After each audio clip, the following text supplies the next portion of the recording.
Kebiasaan buruk. Ya. Berarti pemilik mobil ya. Ya. Kebiasaan buruk pemilik mobil. Ini yang paling gampang aja, yang paling sering. Ya. Biasanya itu orang sering lupa pada Yo, semua fish di bengkel Tomo dapatkan yang terbaik dari kami. Garansi 3 bulan spesial item update injeksi. Jangan lupa datang selanjutnya. Oke guys, jangan lupa subscribe dan aktifkan lonceng channel kami dan dukung terus Bengkel Tomo supaya segera dapat 500 subscriber. Dan satu hal lagi, jangan lupa di like, share ke semua sosial media kalian karena konten di channel ini akan memberikan manfaat bagi ke semua orang. Halo dulu Tomo, jumpa lagi di channel YouTube Bengkel Tomo Probolinggo. Nah, kali ini tuh Ica akan mempertanyakan satu hal yang mempunyai jawaban banyak sekali dan itu sangat penting bagi anda yang mempunyai mobil. Kepo ya? Yuk kita tanya aja ke salah satu leader dari Bengkel Tomo Probolinggo. Oke, yuk. Oke guys, jadi kali ini Ica bersama salah satu leader yaitu Bang C guys. Nah, Ica di sini akan mempertanyakan satu hal, yaitu kebiasaan buruk apa yang membuat mobil itu rusak? kebiasaan buruk. Ya. Berarti pemilik mobil ya. Ya. Kebiasaan buruk pemilik mobil. Ini yang paling gampang aja, yang paling sering. Biasanya itu orang sering lupa pada oli. Yang paling jelas itu untuk kerusakan pada mesin terutama itu oli mesin. Pemilik biasanya jarang memperhatikan kapan waktunya mengganti oli mesin. Pertama, yang kedua, pemilik juga kadang sering mengganti-ganti merek oli. Merek oli tuh, kualitas oli juga. Jadi kalau memang udah pakai oli yang cocok satu itu, ya pakai itu, jangan sering-sering ganti oli mesin. Terus yang kedua itu air. Air ini fungsinya sebagai pendingin. Jadi ketika mesin bekerja, dia fungsinya sebagai pendingin. Jadi kalau jarang dicek air bisa kurang, otomatis kotor, menimbulkan kebuntuan juga pada radiator, ya kan? Itu juga bisa salah satu penyebab mobil cepat rusak. Dan itu pun bisa fatal juga, seperti yang tadi saya sebutkan tentang oli. Itu dua-duanya penyebab fatal pada kerusakan mesin.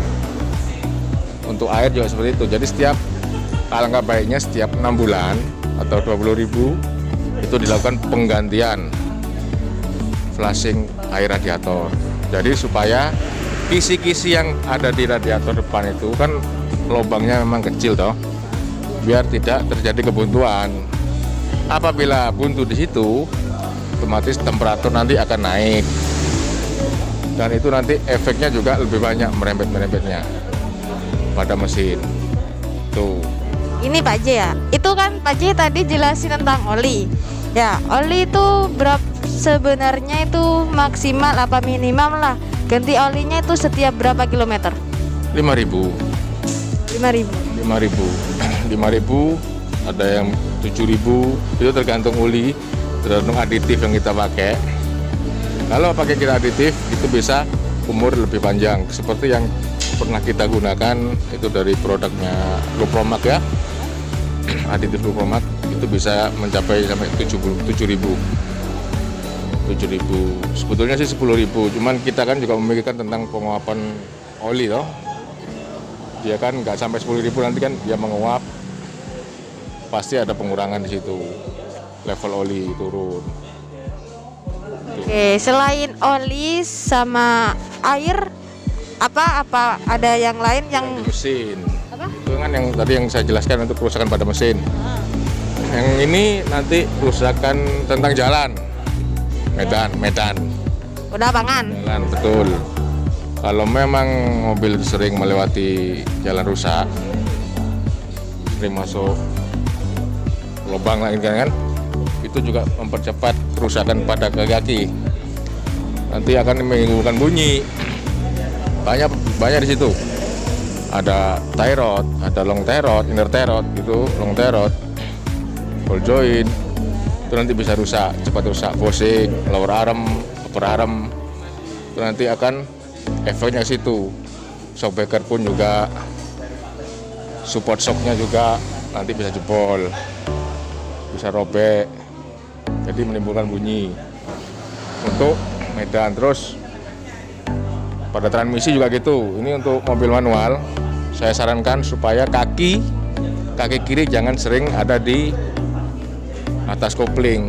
Kan rata-rata umumnya habis ngopling dia numpang di sini. Kadang sering setengah kopling. Itu nanti juga akan mempercepat keausan pada kampas koplingnya, jadi cepat habis. Nanti efeknya nanti mobil kalau kita buat akselerasi lemot, gembut, berat, seperti itu. Itu salah satunya untuk mobil manual. Itu sebaiknya kakinya ada di mana? Ya kakinya jangan di atas pedal dong, di bawah. Habis jangan numpang di pedal. Kalau numpang di pedal kan otomatis dia nanti menekan release bearing atau yang dinamakan dengan drag lacquer atau menekan terus. Akhirnya di situ timbul kausan. Seperti itu untuk manual. Kalau untuk yang transmisi matic sama seperti yang tadi saya jelaskan tentang oli kan. Penggantian oli juga harus rutin untuk matic. Itu aja. Jadi gitu guys, penjelasan dari Bang J yang membuat mobil itu menjadi rusak. Oke guys, jadi seperti itu penjelasan dari salah satu leader yaitu Bang J mengenai kebiasaan buruk yang mengakibatkan rusaknya mobil. Dan jangan lupa servis dan perawatan mobilnya setiap 10.000 km agar tidak terjadi seperti itu. Serta servis dan perawatan mobilnya ke Bengkel Tomo Probolinggo karena kami sudah mempunyai 48 pengecekan general item dan itu free tanpa money guys. Oke. Jadi tunggu apa lagi, buruan ke Bengkel Tomo Probolinggo ya. Free guys, siapa sih yang nggak mau free? Yuk. Oke Tomo Lovers, jadi jangan lupa ya untuk like, komen, dan subscribe YouTube kami. Dan jangan lupa kunjungi kami di Bengkel Tomo Probolinggo, Bengkel Kenzo Probolinggo, Bengkel Megatek Tulungagung, Tomo Haris Mobil di Kedangsari Surabaya, dan Tomo Garda Motor di Kutoarjo Jawa Tengah. Dan jangan lupa unduh aplikasi Go Tomo untuk memudahkan perawatan mobil Anda.